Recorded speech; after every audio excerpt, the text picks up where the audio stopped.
before November 30th, till last year, just 1 year before, there was a general consensus that yes, automation is coming very fast.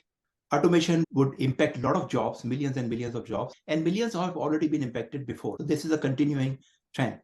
But the general consensus was that with this automation, first it would be the blue collar jobs would be affected. And they did got affected. If you look at the modern warehouses and manufacturing, a lot of jobs are already replaced by robots. And then it would move to the white collar, low skill jobs. And then it would move to the maybe knowledge worker. And finally, in the last stage, probably it would affect the creative jobs. ChatGPT has proved that it's directly impacted the creative jobs. Writers, journalists, movie makers, filmmakers, photographers, they are all very concerned. And look, what we have seen in terms of the ChatGPT, this is just a beginning. If you are only a knowledge worker, you look at some historical information, you process it and present to someone, that's very easy for these robots to take over. Not today, but 12 months from now, for sure. I started teaching and coaching in 2014. That is where the Mac SEO Academy came. Then I have been teaching, but I realized that over this last 7, 8, 9 years, my style is changing a little bit. I'm teaching, but I'm very much involved into it. If you have done this program earlier, you will remember that I used to do this coaching through voice only. We had some meeting platform, but we only used voice, and that was considered sufficient enough to really communicate with you with some content. Later on, Zoom came, and much before starting with the Zoom, based on some feedback, they said, look, when you are on video, we feel more engaged. I said, okay, not a big deal. I will use my video. And we started to use video, created more engagement. Program was initially for 3 months, then 6 months, then 12 months. I said, if I'm going to teach someone or coach someone for 12 months, I cannot remain an alien that I don't know who those people are. So I started to take interest, started to get to know them. And lately, I started to offer one-on-one session. It was not part of the program. It is not obligated. But I said, look, I want to know these people. So we offered half an hour or 15-minute session, one-on-one for everyone. Batch 14, we went through each and every person, one-on-one call. I really enjoyed that because I felt a connection. With their connection, even in 15 minutes, I looked at their career through LinkedIn profile, maybe also CV, and I asked a few questions. And within 15 minutes, I was able to give them a piece of advice which was very valuable for them. So it was not only that I got connected, they also got connected with me. They saw more value and more intimacy and more connection or more customized help. And the reason that people join my program, they already got motivated. And during the program, what I do, that I coach, but then I push people sometimes. If they're not doing their homework or assignment, I push them, I threaten them, I motivate them, positively, negative. I use all of my powers like a parent. The parent is very dedicated to their kids, but sometimes they have to show their tough side, and that works well. I said, okay, it's not only coaching.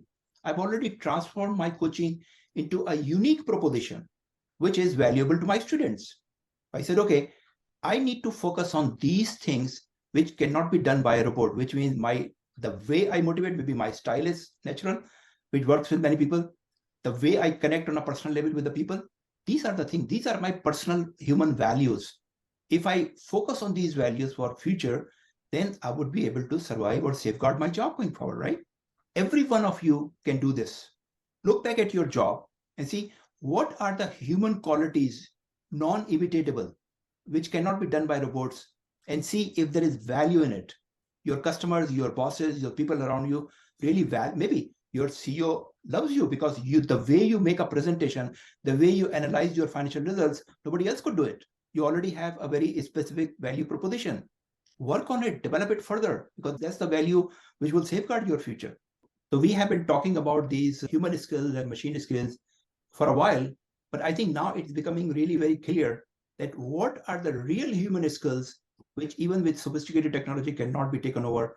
And that is where we need to shift our focus. Does everybody think that at least they could do this analysis, self-evaluation, looking at their job, component by component, activity by activity, and see that what is at risk? Let's assume that there is a very sophisticated system available from one of the big four, which is based on all those technologies. And you can create those level of analytics from that system. And you have 10 people in your finance department to run that system. Probably not 10 are needed, maybe just 3 or 4 are needed. What would be your value proposition to your employer that I'm the right person to really work on the technology, not other people? So technology is a uniformly available.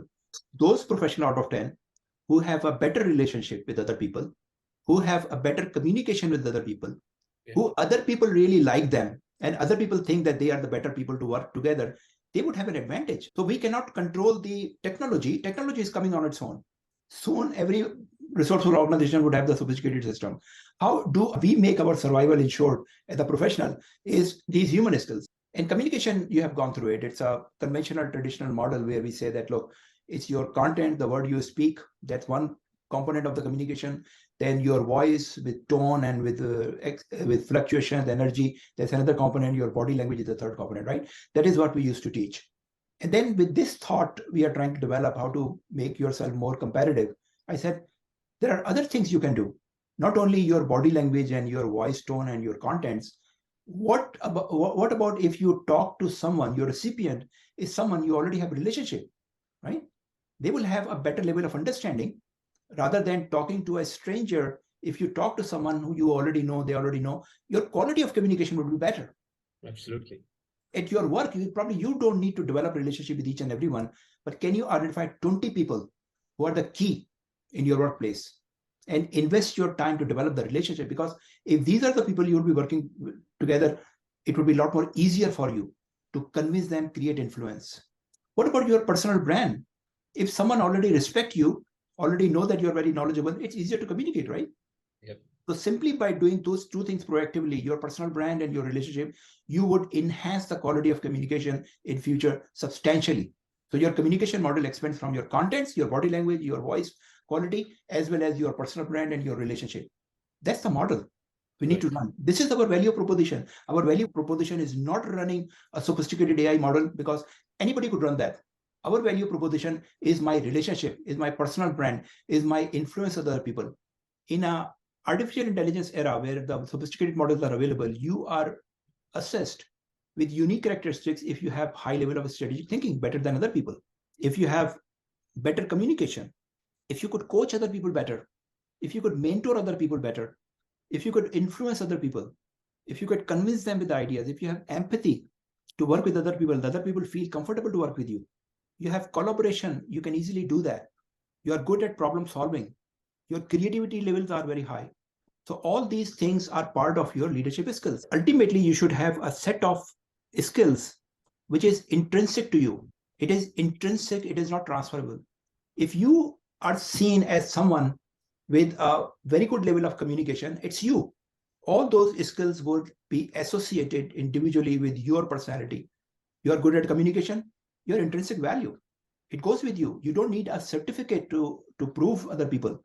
If your emotional intelligence is good, you can connect with other people very fast, very quickly, very effectively. This is your intrinsic value.